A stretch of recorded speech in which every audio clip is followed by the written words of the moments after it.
Hey guys, hope you're well. Hope training's going good and you guys are getting snow, we're getting around it and stuff like that. We're due a load of snow here tomorrow, so we'll see if it actually turns up this time.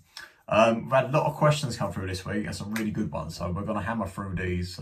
This could turn into a long video. I'll keep an eye on the timings. If it starts getting on a bit, I'll split it into two. All right, so first one, we spoke a little bit about the hand position last week with regard to finger engagement, palm engagement, positioning of the thumb. A lot of details we covered just upon the question of whether to have the fingers open or closed, right? So first one that came through was about the distal phalanges. So something I've mentioned previously with regard to sanchin, when you're doing a nukite position, or a matter of fact, anytime you're doing open hand positions within Goju Ryu, fingertips, you're looking to get this engagement on the end ones. Now you can see my little finger doesn't quite have the engagement that my other three do. Now there's an interesting story from the way you do. Now you know in Goju Ryu we use the nigiri gami, right? So when we're picking up the gami, we're primarily training the second joint right here, right? So as we're picking up, we have this kind of hand formation. Now this doesn't massively correlate to anything we do in Goju Ryu. You can argue, okay, grabbing an arm, that kind of thing, yeah, it has some relevance to that. But if we're talking about the engagement of the fingertips with regard to nukite, with regard to just this very subtle ability to latch on without necessarily having to grab. So something we've spoken about before, if you grab something with the fingers, you're not going to let it go. Okay, you're going to try and hold that no matter what, to the extent of you getting punched in the head, you'll still be grabbing hold of it. It's just one of those things. It's deep within our DNA that if we grab something like that, we'll fucking keep hold of it to our own detriment.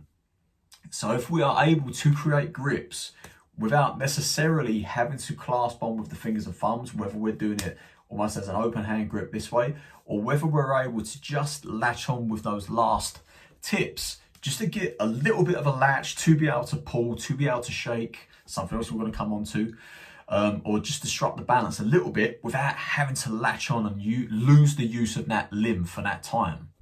Okay, so something important to develop.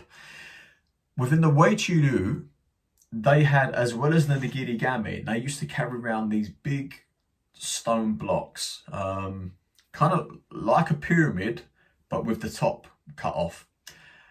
And they'd have a little lip cut into the side of it, down the edges, maybe, you know, like that deep, centimetre deep, something like that. And then get their fingers into that and they'd press these blocks onto their legs. So as they're holding, they've got their fingertips inside that latch and then they're squeezing it onto their legs. So as they're stepping, it's matching that initial, that chun and that finger engagement that the Wei Chu are using within their sanchin. As a result, they got very, very strong fingertips, especially on these distal phalanges. Now, this is something that was, I've never seen in Goju Ryu until the very first time I met KO. I can remember him picking me up at JFK Airport.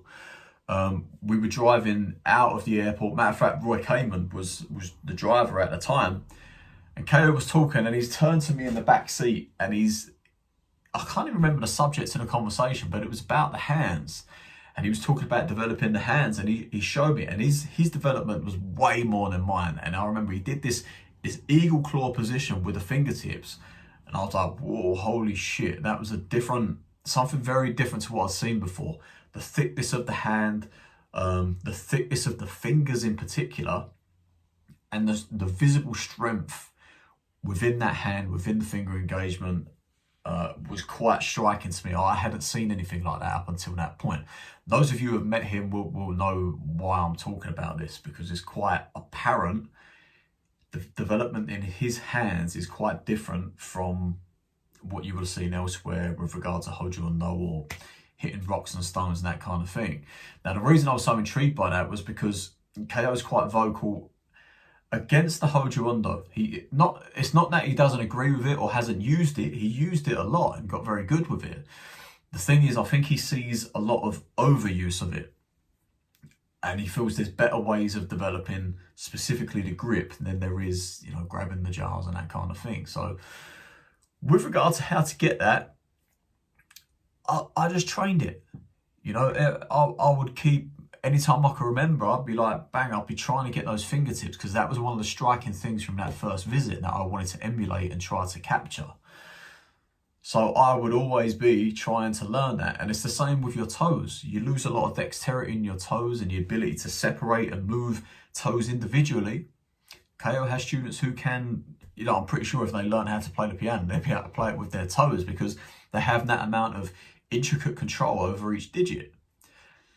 Now, can we learn that? If we're talking about neuroplasticity and the ability to find new pathways and the brain to restructure and reorganize and pull the pieces together, well, yeah, we can.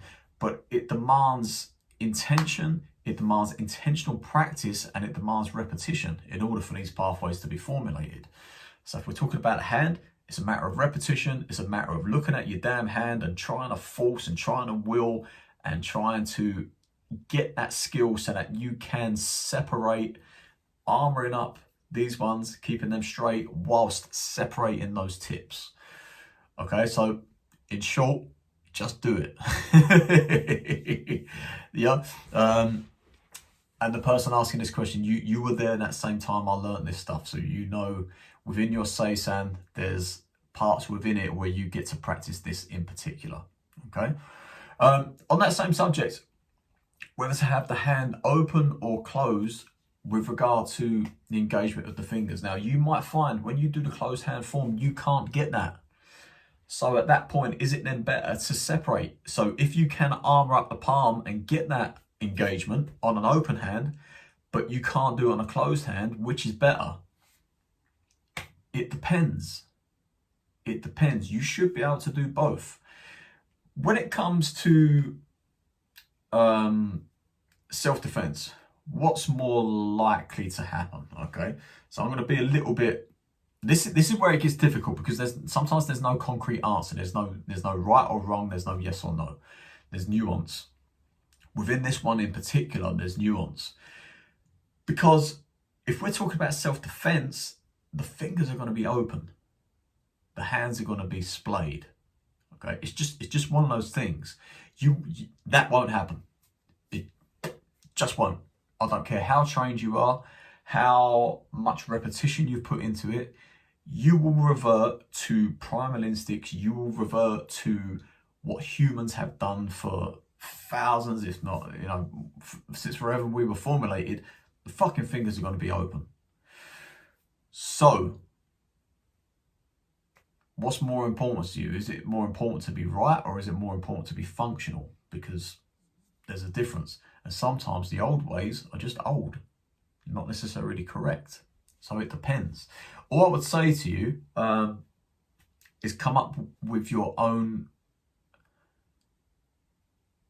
you're kind of like your rationale and your reason for why you do what you do, and be able to argue your corner and be able to make sense of what you should do. You should always have an answer. Okay, so for me, when you see my kata performances, my fingers are open. I don't ever close the fingers up. So if I'm telling you this is correct, I'm telling you that I myself don't even do it. I have the hands open slightly. Okay, from my experience, from my practical usage, the hands are going to be splayed slightly. Even when I'm doing, the only time my fingers will be tightly closed is if I'm doing nukite. Okay, and it's something that I've trained to be able to retain in reality, to be able to do. Okay, but if we're talking about defensive positions or reactive, instinctive flinch movements or whatever it's going to be, the fingers are going to be slightly open. They're going to be slightly splayed. You see it, you know, but please don't hurt me. All this sort of like this natural, these natural flinch responses, the fingers are slightly open. And you can go on the internet, you can find God knows how many photographs displaying this same thing across a broad spectrum of cultures, continents, people, ages. We're all doing the same thing. Okay, so for me personally, my approach to Goju and my approach to self-defense is about weaponizing what we already do. Okay, so if what we already do is grab a fist and punch someone in the head with it, or club with it, we go ooga booga back to caveman times and start clubbing, well, I know there's a high likelihood that this is going to happen for real. So I might as well get really damn good at Tetsui. I might as well get really good at clubbing. And you know what? My punch is probably going to be a little bit inefficient as well, because humans throughout history have not had this really nice, neat pathway. It's going to come slightly out. The shoulder's going to come ever so slightly up. It's going to be slightly arcing in, which mimics our Sanchin position. So the question comes, well, what is right? If when we do Sanchin, is it right to be here? Is it right to be here? Again, it depends. It depends on what we're doing. Are we doing it to be right, or are we doing it to be real? There's subtle differences, right? But know what you're doing and why you're doing it. Experiment with these things. Have the information on hand, and that's the reason for this collective, is to give you as much information as I'm able to, not dictate to you, this is how it should be done. No, this is the way it should be done. This is information I've been given at various points of my journey. Now you have the same information as I do. Now go away, play with it, experiment, see what works for you and what fits with your methodology and body type. You know, that's the best way I can explain that. I'm just going to cut this video right here, and I'll address the other questions in a separate video because it's already getting pretty long. I don't want you guys falling asleep.